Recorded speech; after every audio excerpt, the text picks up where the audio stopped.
भगवान विष्णु के वामन रूपी अवतार की कहानी बड़ी ही रोचक है, क्योंकि इस पौराणिक कथा में देवों और दैत्यों के बीच हुए युद्ध में जीत और हार के साथ ही अपने वचन निभाने की कसौटी का बड़ा ही खूबसूरती से वर्णन किया गया है। इस कहानी में बताया गया है कि आखिर कैसे दैत्यराज महाबली अपने वचन को निभाने के लिए खुद को समर्पित कर देते हैं। इस कहानी में यह भी बताया गया है कि भले ही उस युग में राक्षसों, असुरों और दैत्यों का आतंक था, फिर भी उनमें सत्यनिष्ठा और वचनबद्धता के गुण विद्यमान थे। चलिए जानते हैं इस रोचक कहानी के बारे में। भगवान विष्णु के पांचवें अवतार हैं वामन।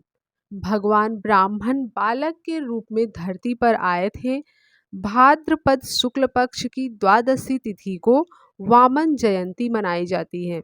भागवत पुराण के अनुसार इस दिन भगवान विष्णु ने ब्राह्मण बालक के रूप में अवतार लिया था। वामन भगवान विष्णु के 10 अवतार में से पांचवें अवतार थे और त्रेता युग में पहले अवतार थे।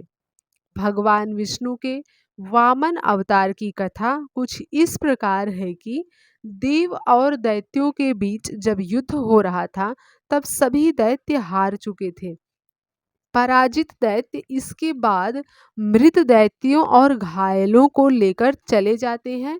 वहीं दैत्यराज बलि को इंद्रदेव घायल कर देते हैं।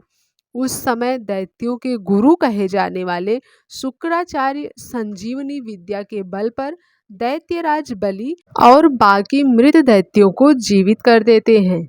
इसके बाद राजा बलि के लिए शुक्राचार्य एक विशाल यज्ञ के माध्यम से अग्निदेव को प्रसन्न करके वरदान के रूप में रथ, बाण और अभेद्य कवच हासिल कर लेते हैं।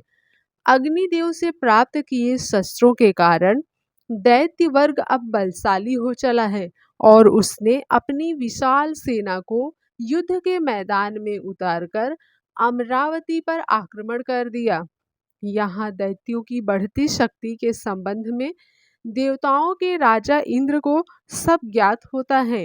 इंद्रदेव यह बात भली भांति जानते हैं कि दैत्यराज बलि 100 यज्ञ करने के बाद स्वर्ग पर जीत पाने में भी सक्षम हो जाएगा। इस बात से इंद्रदेव भय खाने लगते हैं और भगवान विष्णु की शरण में पहुंचते हैं।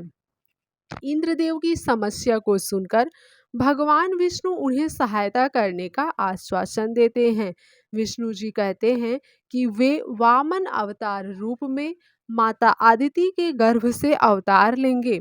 भगवान विष्णु से आश्वासन पाकर अब इंद्रदेव निश्चिंत होकर चले जाते हैं। इधर दैत्यराज बलि देवों को पराजित कर देते हैं। यह देखकर महर्षि कश्यप के कहने पर माता आदिति पुत्र प्राप्ति की कामना करते हुए उपासना आरंभ करती हैं।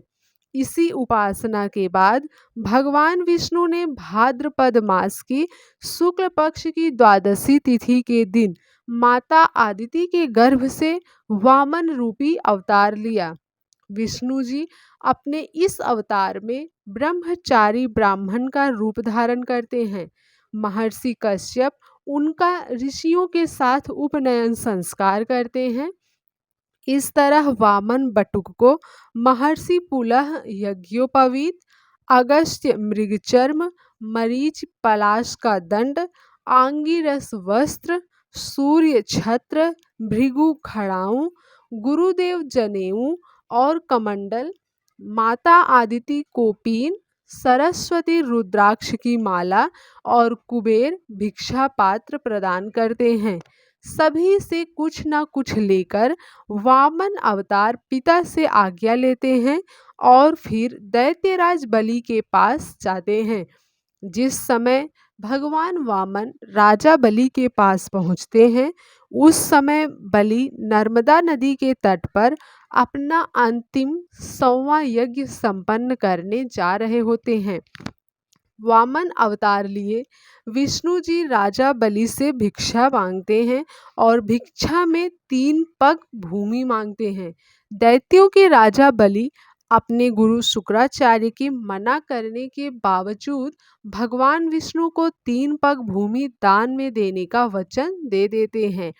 इस तरह भगवान विष्णु का वामन अवतार एक पग में स्वर्गलोक और दूसरे पग में संपूर्ण पृथ्वी नाप लेते हैं।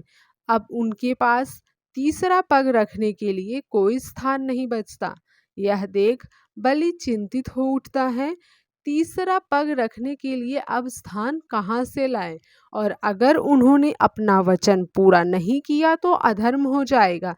आखिरकार राजा बलि को तीसरा स्थान मिल ही जाता है और वे अपना सिर विष्णु जी के आगे कर देते हैं और कहते हैं, प्रभु आप तीसरा पग मेरे सिर पर रख दीजिए।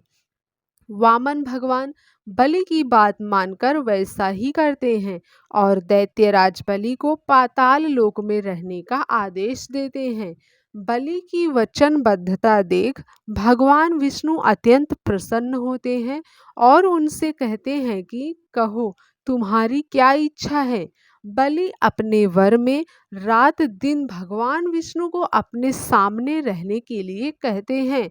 इस प्रकार विष्णु जी अपने वचन का पालन करते हुए पाताल लोक में दैत्यों के राजा बलि का द्वारपाल बन उनके सामने रहना स्वीकार कर लेते हैं। तो ये थी भगवान वामन के अवतार की कथा। वीडियो आपको पसंद आए तो लाइक ज़रूर कीजिएगा। ऐसे ही और कथा जानने के लिए हमारे चैनल को सब्सक्राइब कर लीजिए और बेल आइकन को भी प्रेस कर लीजिएगा। वीडियो देखने के लिए आपका बहुत बहुत धन्यवाद। जय श्री राधे, जय श्री कृष्णा।